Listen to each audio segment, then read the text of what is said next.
വിശുദ്ധ പൗലോസ്ലീഹ കൊരിന്തോസ്യർക്ക് എഴുതിയ ലേഖനം 3-ാം അധ്യായം 1 മുതൽ 23 വരെയുള്ള തിരുവചനങ്ങൾ. പക്വത പ്രാപിക്കാത്തവർ, സഹോദരരെ, എനിക്ക് നിങ്ങളോട് ആത്മീയ മനുഷ്യരോടെന്നതുപോലെ സംസാരിക്കാൻ സാധിച്ചില്ല.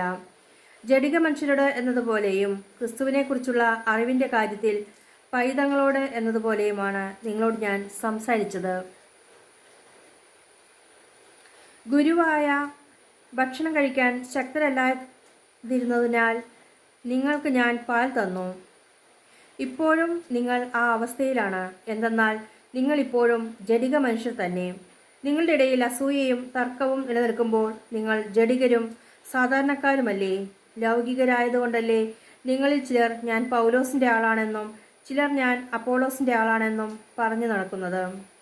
ശുശ്രൂഷകരുടെ സ്ഥാനം. അപ്പോളോസ് ആരാണ്? പൗലോസ് ആരാണ്?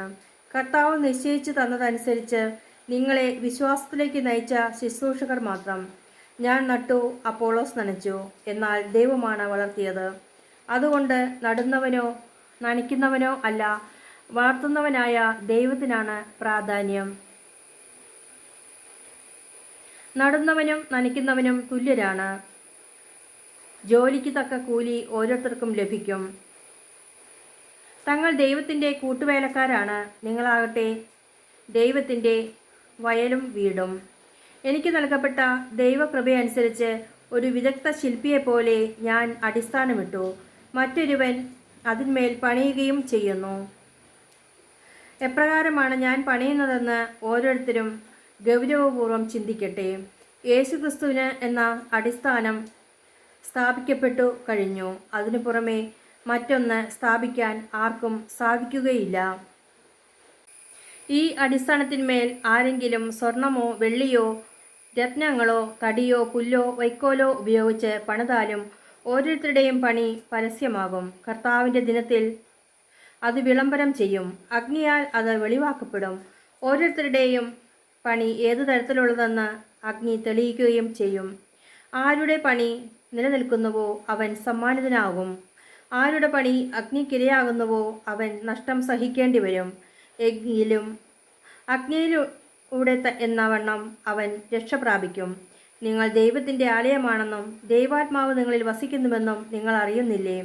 ദൈവത്തിൻ്റെ ആലയം നശിപ്പിക്കുന്നവനെ ദൈവവും നശിപ്പിക്കും. എന്തെന്നാൽ ദൈവത്തിൻ്റെ ആലയം പരിശുദ്ധമാണ്. ആ ആലയം നിങ്ങൾ തന്നെ. യഥാർത്ഥ ജ്ഞാനം. ആരും ആത്മവഞ്ചന ചെയ്യാതിരിക്കട്ടെ. ആരെങ്കിലും ഈ ലോകത്തിൽ ജ്ഞാനിയെന്ന് വിചാരിക്കുന്ന പക്ഷം യഥാർത്ഥ ജ്ഞാനിയാകേണ്ടതിന് തന്നെ തന്നെ ഭോഷനാകട്ടെ. എന്തെന്നാൽ ഈ ലോകത്തിൻ്റെ വിജ്ഞാനം ദൈവത്തിന് ഭോഷത്വമാണ്. അവൻ ബുദ്ധിശാലികളെ അവരുടെ തന്ത്രങ്ങളിൽ തന്നെ കുടുക്കുന്നു എന്നും ബുദ്ധിശാലികളുടെ ആലോചനകൾ വ്യർത്ഥങ്ങളാണെന്ന് കർത്താവ് അറിയുന്നുവെന്നും എഴുതപ്പെട്ടിരിക്കുന്നു. അതിനാൽ മനുഷ്യരുടെ പേരിൽ നിങ്ങൾ അഭിമാനിക്കേണ്ട. എല്ലാം നിങ്ങളുടെ സ്വന്തമാണ്. പൗലോസും അപ്പോളോസും കേപ്പായും ലോകവും ജീവനും മരണവും ഇപ്പോഴുള്ളവയും ഉണ്ടാകാനിരിക്കുന്നവയും എല്ലാം നിങ്ങളുടേത് തന്നെ. നിങ്ങളാകട്ടെ ക്രിസ്തുവിൻ്റെയും. ക്രിസ്തു ദൈവത്തിൻ്റെതും ദൈവവചനമാണ് നാം ശ്രവിച്ചത്. നമുക്ക് ദൈവത്തെ സ്തുതിക്കാം.